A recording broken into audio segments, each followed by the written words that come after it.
Hey folks, welcome back. In my previous video, we took a look at using the rectangular and elliptical marquee tools and using a big soft round pressure, opacity, and flow brush to practice creating value gradients.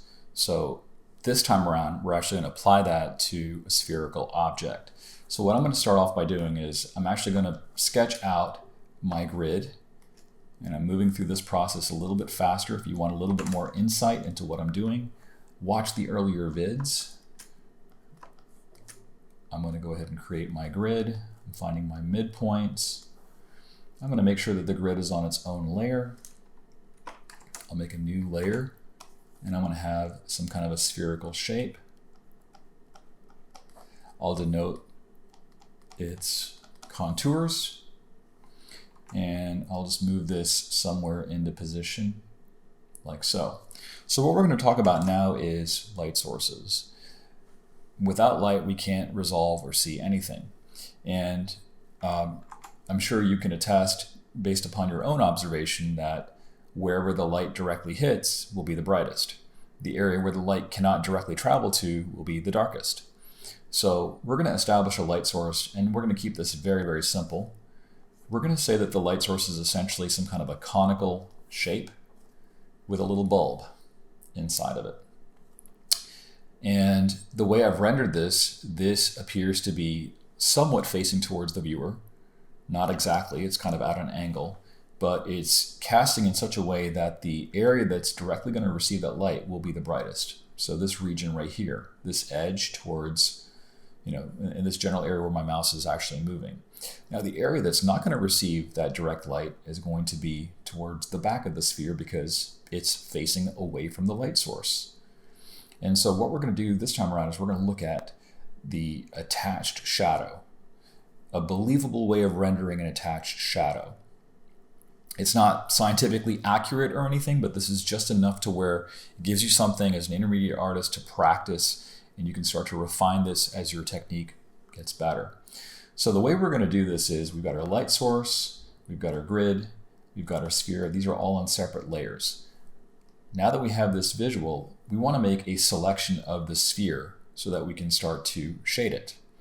The way we're going to do that is we're going to first turn off the other two layers.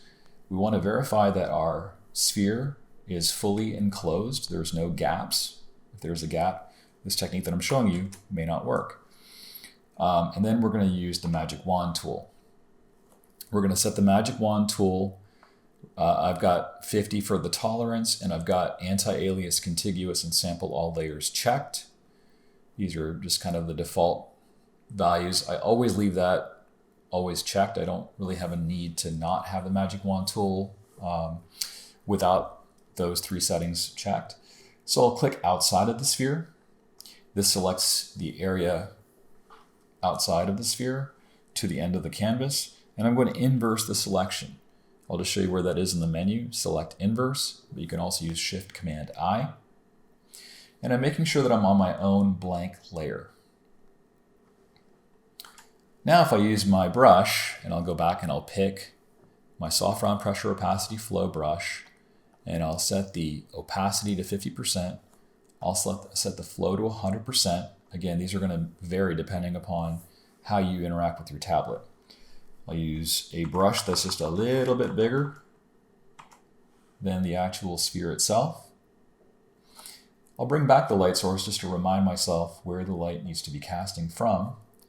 And I'll paint, and I'm painting in a circular fashion, making the darkest regions the furthest away. And so what we can see here is we have light hitting the edges.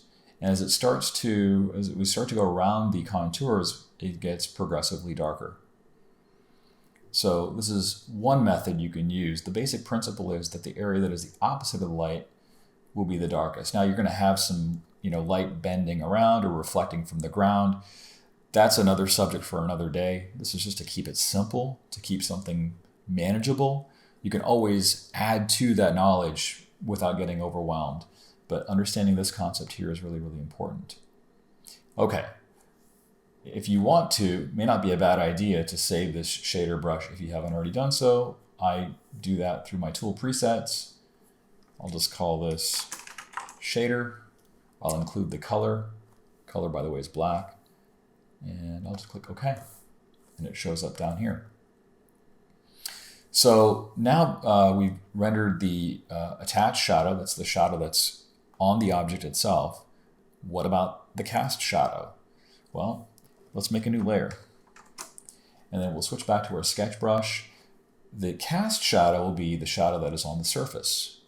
And it's essentially going to be on the opposite side of the light source. So if I just make a quick sketch like so, this is where I can think, because I've got this on its own separate layer, I can kind of move this in such a way that I have my attach and cast shadow delineated. Now I can hide the grid. I can make a new layer. And I know I can rotate this if I want to. I can kind of, you know, make it look prettier. But I'm just showing you the basic idea here. So on a new layer, I'm going to use the magic wand tool, select inside, use my shader brush, and then the area that's closest to the bottom of the sphere is going to be the darkest. And as we start to move away, it becomes lighter. And then I can turn off the sketch layer, turn back on the grid, and now I have some cast shadows and attached shadows for this particular sphere. And this also works with ellipsoids. So the big takeaway here is you want to make sure that you're adding shadows that are on the opposite end of your light source. Keep it simple. Don't try to make it too complex. You know, when you're learning something, try to work with simple examples first to make sure you understand it. And then the shadow here, we're going for believable, not necessarily realistic. But just something that you can at least build your understanding towards. And you can see that there's a value transition from light to medium to dark.